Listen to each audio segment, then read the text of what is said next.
Today I'm bringing guys a brand new sports cards video. In today's video, I'm going to be breaking down the most hyped cards right now, the cards that are spiking the most, and my opinion on whether to sell right now or to buy or to hold. So without further ado, we are going to hop right into the video. So right off the bat, we have Karl-Anthony Towns leading the basketball charts. Of course, he got traded to the Knicks, who have a very, very strong and passionate fan base. And we're seeing a lot of Knicks fans buying up Karl-Anthony Towns cards. Personally, I think his prices still have a lot of upside just because of how low they were. For example, his cards are super, super low pop, so it doesn't take much demand for his cards to go up in price. His Prism Silver rookie card, this is only a pop 115 in the PSA 9, which is super, super low compared to other years. This card was only a $60, $70 card before he got traded, and now it's still pretty reasonable at around $100, which I would say for a star playing in the Big Apple with the amount of attention, if he's having big games, I could see this card being a lot more than $100. So, the Knicks, of course, have a lot of hype. They've built a great team around Brunson, and I think, Karl-Anthony Towns being an addition there, if the city embraces him, and if the Knicks really have championship aspirations or potentially make the finals or conference finals again, I do see a lot of upside in Karl-Anthony Towns' market, and I think given the low pop, you can see his prices spike pretty fast. Some of his super low pop cards, a light blue Prism, for example, this card comped for $50 in July, and it just comped for $250. So you probably don't want to buy a card that's already gone up 5x, but there's definitely cards that haven't gone up as much that I still see more upside in. Now, without further ado, we're going to hop right into the football market for a little bit. So there are a lot of hot players in the football market. Baker Mayfield's having an amazing season. Sam Darnold, Derek Carr, all having great years so far. Jim Daniels is having an amazing year. Jaden Daniels, I would definitely not be buying in right now, though. There's so much hype, and he doesn't have licensed products. I would never recommend buying unlicensed products because there's only one way they're going, and that is down, in my personal opinion. There's, of course, a little bit of short-term upside. If he continues to absolute ball out, you could see his cards continue to go up.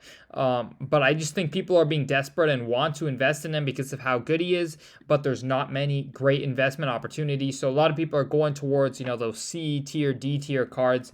And I just don't see those having any sustainable growth, over the course of the season, unless he has some incredible MVP year. Sam Darnold, Baker Mayfield, Derek Carr, these three are in the same boat for me. Their hype is very temporary because of how great they're playing. I think Sam Darnold has probably the most upside out of them all because he's a little bit younger. He's class of 2018. I guess same with Baker. I think Derek Carr is a little bit older. I don't see much long-term opportunity with him.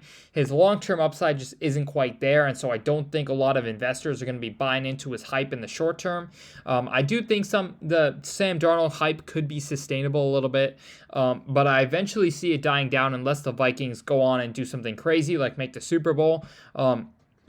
So I would definitely say Sam Darnold's in my sell list right now. At least if you have a lot, take some profit, put some chips off the table. His stuff's gone up so much. You can see his kabooms preseason were, around $500-$600. Some as low as, $400 in a PSA 10, and they're currently $1,200. So, a lot of that upside I think's already been had, especially in his premier card. So I would personally be selling off. But of course, if you really believe they're going to make a Super Bowl run, yes, of course, a kaboom PSA 10 of a Super Bowl quarterback is going to be more than $1,200. So there is some upside there, but personally not something I would super buy into. For baseball, the main guy I wanted to go over is Shohei because I've been getting a lot of DMs about whether to buy, sell, or hold Shohei right now. I would just really say it depends on his card. Some of his cards that have gotten so much hype, I just feel like it's good to take profits.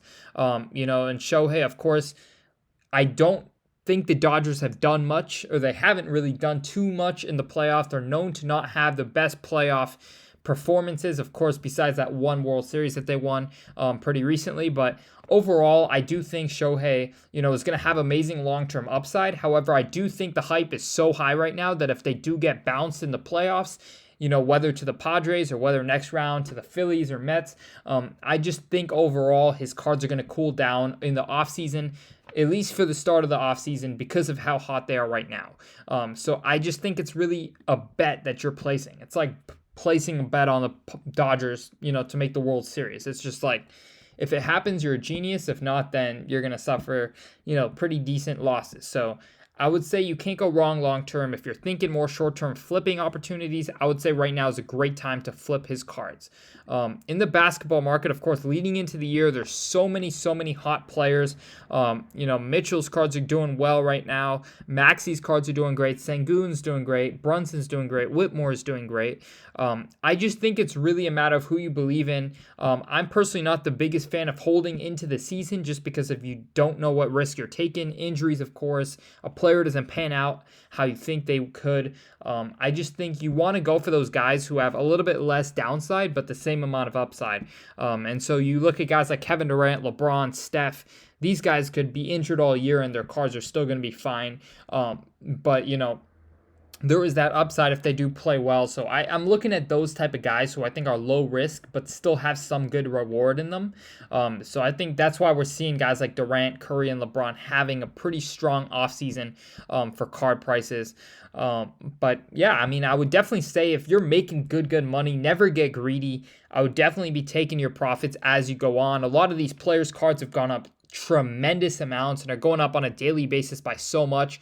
Of course, you can try to time the top, but it's kind of a losing battle. You can take that money into cards, that are a little bit lower and ride them up again.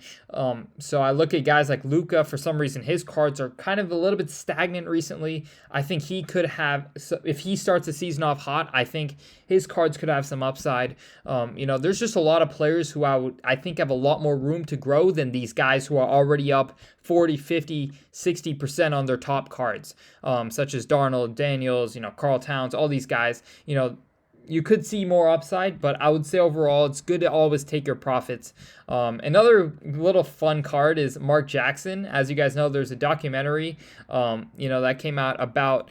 I don't know the exact details, but there's people in the background of this card that are kind of going through a fame craze right now, and this card right here is absolutely taking off. You see this Mark Jackson hoops card selling for $700 in a PSA 10.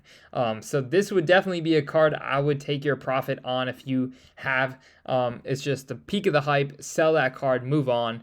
But I hope you all enjoyed this video. If you enjoyed, drop a like and subscribe. But other than that, I hope you all enjoyed, and I'm out. Peace.